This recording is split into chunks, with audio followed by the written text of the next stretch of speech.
اور درود ابراہیمی کی جگہ دوسرا درود پڑھنا۔ میں 1.25 لاکھ والا درود پاک شروع کرنا چاہتی ہوں تو کیا میں یہ والا درود پڑھ سکتی ہوں؟ صلی اللہ علی حبیبہ محمد و آلہ و اصحابہ وسلم۔ نیز کیا ہم درود ابراہیمی کی جگہ صرف صلی اللہ علیہ وآلہ وسلم یا اللہم صلی علی محمد وعلی آل محمد پڑھ سکتے ہیں؟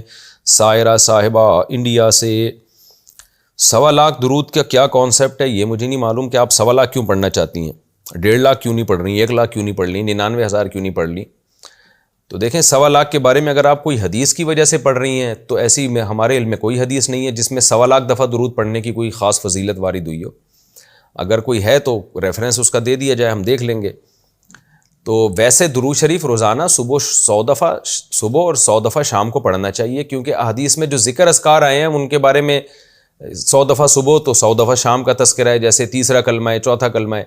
تو اسی طرح کوئی اسی پر قیاس کر کے 100 دفعہ درود شریف بھی صبح شام پڑھ لے کنٹینیو، تو یہ بہت اچھی بات ہے۔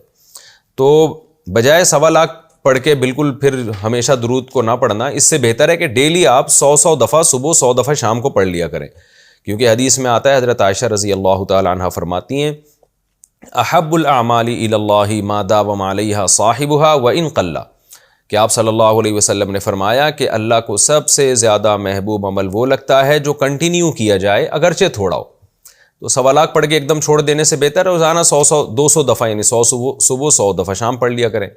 ہاں کبھی مدینہ طیبہ جانا ہو، نبی صلی اللہ علیہ وسلم کے روضہ اطہر کی حاضری ہو، مسجد نبوی کی حاضری ہو، تو وہاں پھر کبھی زیادہ پڑھ لیا، 1 لاکھ دفعہ پڑھ لیا، 2 لاکھ دفعہ پڑھ لیا۔ اس میں بھی سوا کا کوئی سوا جو ہے نہ ادھر نہ ادھر، یہ لفظ کا کچھ کانسیپٹ کیا ہے یہ سمجھ میں نہیں آ رہا ہے۔ تو 1 لاکھ دفعہ پڑھیں یا 2 لاکھ دفعہ پڑھیں، یا تو سوا کا کیا ہے؟ تو یہ اس کا مطلب ہے کہ اس عدد کو آپ کوئی خاص فضیلت والا عدد سمجھ رہی ہیں۔ باقی پڑھا کون سا درود جائے، تو یہاں جتنے درود آپ نے لکھے ہیں سب ٹھیک ہیں، ان میں سے کوئی بھی پڑھا جا سکتا ہے۔ درود ابراہیمی بھی پڑھا جا سکتا ہے، اور جو درود آپ نے بیان کیے وہ بھی ٹھیک ہیں۔ بڑے ابو چھوٹے ابو بولنا کیسا ہے؟ آج کل جو رواج ہے کہ تایا اور چچا کو بڑے ابو اور چھوٹے ابو بولتے ہیں، کیا یہ بول سکتے ہیں؟ یہ بولنا صحیح ہے یا اس میں کوئی حرج ہے؟ شمع صاحبہ دہلی سے۔ تو اپنے والے ابو کو کیا بولے گا پھر؟ جب تایا بڑے ابو ہو گئے، چچا چھوٹے ابو ہو گئے، تو اپنے ابو مطلق ابو یا درمیانے ابو یا صرف ابو؟ تو جائز ہے، کسی کو کوئی بھی نام دیا جا سکتا ہے، گورنمنٹ کی طرف سے بھی کوئی پابندی نہیں، اللہ کی طرف سے بھی نہیں ہے، تو ٹھیک ہے بول سکتے ہیں تایا کو بڑے ابو، چچا کو چھوٹے ابو۔ اپنے ابو کو بھی کچھ بولیں پھر، ایسا نہ ان کو وسیم بھائی بول رہے ہو۔ کیا حال ہے وسیم بھائی، خیریت سے ہیں آپ؟